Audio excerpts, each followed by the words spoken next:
안녕하세요. 저는 국가수 현재는 대외협력팀장을 맡고 있는 심규선입니다.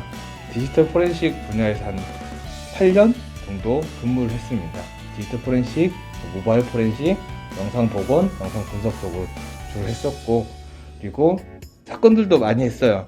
한 1년에 한 200건 넘게 분석을 했었고, 그리고 오늘 여러분들에게 제가 이제 했던 경험들 또 같이 이제 공유를, 디지털 포렌식 분야에 대해서는 같이 경험들을 공유하고 여러분들이 또 어떤 걸 배웠으면 좋을지 같이 한번 얘기해 볼게요. 국가수 온 건 처음이죠? 네. 국가수는 강원도 원주시에 위치하고 있고, 여기 뭐라고 적혀있어요? 파란색 글씨로. 진실을 밝히는 과학의 힘. 네. 국가수의 직원들이, 이거는 국가수의 슬로건이라고 해요. 슬로건을 저희가 화이팅! 하는 것처럼 국가수의 직원들이 다 마음속에 가지고 있는 거고, 왜 진실을 밝히는 과학의 힘일까요? 범인들이 범죄를 저지르면 어떻게 하겠어요? 증거물을 진실하겠죠? 숨기려고 하는 거죠. 그러면 그거를 밖으로 꺼내려면 밝혀야 되는 거죠. 네. 숨기는 거는 어두운 곳이라고 많이 하잖아요. 네. 그래서 우리는 밝히는, 그래서 진실을 밝힌다. 그리고 과학의 힘으로, 과학이라는 매개체로 밝힌다라는 뜻에서 진실을 밝히는 과학의 힘이라고 저희가 슬로건을 하고 있습니다. 안녕하세요. 저는 원주 삼립초등학교를 다니고 있는 5학년 명예기자 정지윤이라고 합니다. 전에 디지털 포렌식 분야에서 일했다고 들었는데 혹시 디지털 포렌식이란 무엇인지 쉽게 설명해 주실 수 있나요? 디지털 포렌식이란 거를 설명할 수 있는데, 쉽게라는 말이 굉장히 어려워요. 근데 컴퓨터에 남아있는 정보들 중에 범죄와 관련돼 있는 정보를 추출을 해서 이게 진짜 범죄와 관련 있는지, 범죄 행위를 하는데 도움이 되었는지를 이제 분석하는 것을 디지털 포렌식이라고 하는데, 크게는 여러분 사용하는 컴퓨터, 핸드폰, 그리고 태블릿도 있고, 그리고 여기 지금 촬영하고 있는 카메라, 그리고 여러분 부모님 차에 달려있는 블랙박스, CCTV, 이런 것들에 대해 그를 분석을 하고 복원을 해서 사건과 관련돼 있는 것들을, 정보를 찾아내고 분석하는 것을 디지털 포렌식이라고 합니다. 안녕하세요. 천천초등학교 4학년 3반 명예기자 이은기입니다. 디지털 포렌식으로 어떤 것을 할 수 있나요? 디지털 포렌식은 컴퓨터에 예를 들면 많은 자료가 저장되는데 파일을 여러분이 다운받죠? 네. 그리고 삭제를 해요. 그렇다고 하더라도, 삭제되었다고 하더라도 삭제가 된 게 아니에요. 컴퓨터에는 어느 공간에 남아있어요. 그 범죄자들은 범죄를 저지른 다음에 그걸 숨기려고 할 거잖아요. 그래서 삭제를 많이 하거든요. 그러면 저희는 컴퓨터에 모르는 공간, 사용자가 모르는 공간에 남아있는 정보들을 복원을 하는 경우도 있고, 그리고 핸드폰도 마찬가지예요. 여러분들이 사진을 받고 지우잖아요. 네. 근데 사진을 잘 보여주기 위해서 핸드폰에서는 엄청 많은 작은 사진들을 만들어놔요. 그러면 그 사진들을 복원을 해서 우리는 또 범죄와 관련된 지 찾고, 그리고 CCTV 블랙박스도 마찬가지예요. CCTV 블랙박스는 최근에, 그러니까 2000년도 초반 정도에 과학수사에 굉장히 도움이 많이 돼요.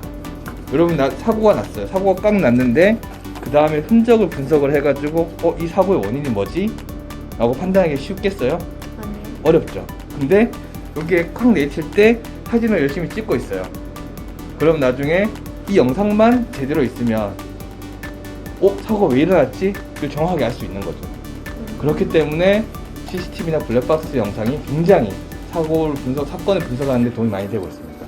그래서 삭제를 하더라도 저희가 남아있는 영상을 복원을 하거나 하면 사건의 그 당시의 상황을 다시 한번 볼 수 있어가지고, 그 디지털 포렌식 분야가 사건을 분석을 하는데, 사고를 분석하는데 굉장히 많은 도움이 되고 있죠. 안녕하세요. 경기도 북풍의 4학년 정준영입니다. 요즘은 핸드폰이 자주 있는데요. 핸드폰이 부서지거나 물에 빠졌거나 아주 오래된 기록도 모두 찾을 수 있는 건가요? 삭제된 영상이나 음성 복원은 어떻게 하나요? 핸드폰 같은 경우는 물에 빠져가지고 오래 기간이 지나면 부식이라는 게 돼요. 기기가 망가져서 데이터가 저장되어 있는 곳, 그런 칩이 있어요. 작은 칩이 있어요. 그 칩마저도 망가졌으면 사실은 복구가 불가능해요. 근데 주변 다 망가졌는데 그 칩만 온전히 잘 돌아간다, 망가지지 않았다 라고 하면 그대로 다 복원이 돼요. 그리고 핸드폰 중에는 요즘에 개인정보라고 해서 사용자의 정보를 보호하기 위해서 암호화나 비밀번호를 굉장히 높은 레벨의 비밀번호를 걸어놔요. 그래서 사실은 복구율이 예전에 비해서 많이 떨어지고 있어요. 그리고 아까 아주 오래된 기기를 분석할 수 있냐라고 했는데, 아주 오래된 기기는 분석하기는 쉬워요. 근데 다만 계속 제가 사용을 하고 있는데 아주 오래된 삭제된 데이터 있잖아요. 삭제된 자료 같은 경우는 복원이 어려워요. 왜냐면 계속 사용을 하잖아요. 사용을 한다는 뜻은 데이터를 계속 쌓는다는 거예요. 삭제되고 데이터를 넣고 삭제되고 데이터를 넣고 이걸 반복을 하게 되면 옛날 자료는 없어져요. 왜냐면 저장 공간은, 우리가 저장할 수 있는 공간은 제한적이잖아요. 제 핸드폰은 128기가예요.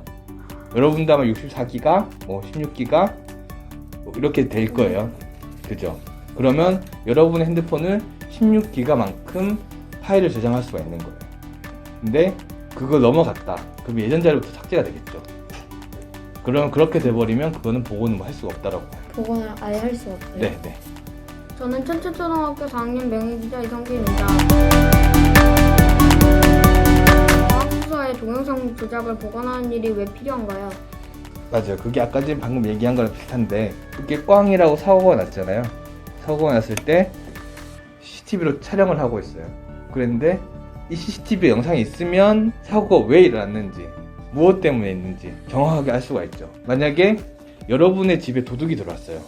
도둑이 물건을 훔쳐갔어. 여러분이 제일 아끼는 게 뭐죠? 핸드폰이요. 핸드폰? 핸드폰을 가져갔어. 잡아야 될 거 아니야. 친구들이 연락도 해야 되는데 그거 어떻게 해야 돼? 잡아야죠. 네. 그 집에 CCTV가 설치가 돼 있어. 여러분 어떻게 하겠어요?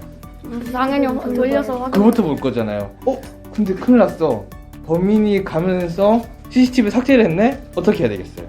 경찰에 신고해요. 복원? 그쵸, 복원을 해야죠. 복원을 해서 누가, 어떤 범인이 어떻게 들어왔는지, 동생이 가져간 동생이 범인인지, 엄마가 범인인지, 아빠가 범인인지, 외부 사람이 범인인지 알아야 되겠죠. 그렇기 때문에 동영상의 복구는 필요합니다. 과학 수사를 하면서 어려운 점이나 힘든 점은 무엇인가요? 아, 진짜 어려운 질문이네요.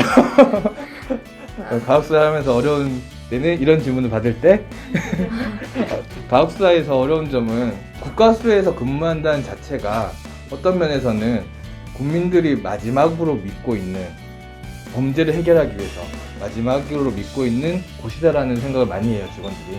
그러면 이 문제를 해결하고자 하는 책임감이 엄청 강해요.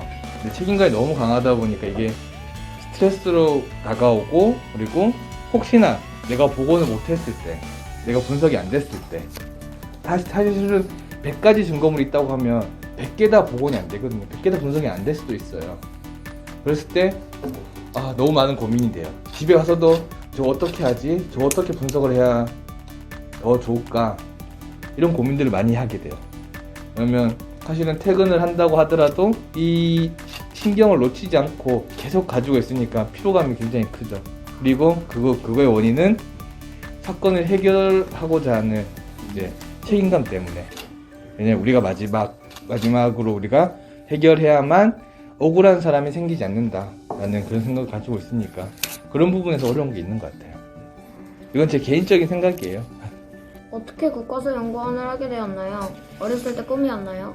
저는 사실은 대학교 때 컴퓨터를 전공하고 대학원 때도 컴퓨터를 전공을 했었어요. 그래서 석사학위를 받고 다른 데 취직을 했다가 국가수라는 곳을 처음 알았어요, 그때. 여러분이 지금 재밌어 보이는 것처럼 28살인 나이에도 굉장히 재밌어 보이더라고요. 그래서 그때 다니던 회사를 박차고 나오게 돼서 다행히 여기서 이제 뽑아줘서 지금까지도 근무하게 돼 있습니다. 그래서 저는 늦게 배웠어요, 과학수사라는 분야를. 근데 지금도 너무 재미있고, 다른 것보다 제가 국가수라는 기관 또는 과학수사라는 분야의 가장 큰 장점이라고 보는 거는, 우리가 학교에서도 과학을 배우죠, 여러분들이. 네. 저도 대학교랑 대학원에서 컴퓨터라는 걸 배웠어요. 근데 이게 그냥 내 머릿속에 있는 지식으로 끝나는 게 아니라 누군가에게 내 지식을 가지고 도움을 줄 수 있다 라고 생각을 하면 그런 말 많이 하잖아요. 수학을 어디다 써? 그러면 얘기하죠. 내가 길을 건널 때 삼각 그 함수에 그걸 써가지고 공식을 써가지고 하면 어디로 더 빨리 갈 수 있을지, 이 가로지르기 더 빠를지, 이렇게 직진해서 당기기 더 빠를지, 그런 얘기들 하잖아요, 친구들이랑. 그게 아니에요. 여러분이 배운 과학 지식들이 누군가의 억울함 그리고 범죄를 잡는데 도움이 될 수 있다라는, 나를 위해서 아니라 남을 위해서 내 지식을 사용할 수 있는 거잖아요. 그런 거에 되게 뿌듯함을 느끼죠. 삼각함수 길 건너고 이런 거 중요하지 않아요. 그냥 조금 더 걸리면 돼요. 조금 더 빨리 출발하면 되는 거고. 네. 먼저 저희가 시나리오를 하나 만들었어요.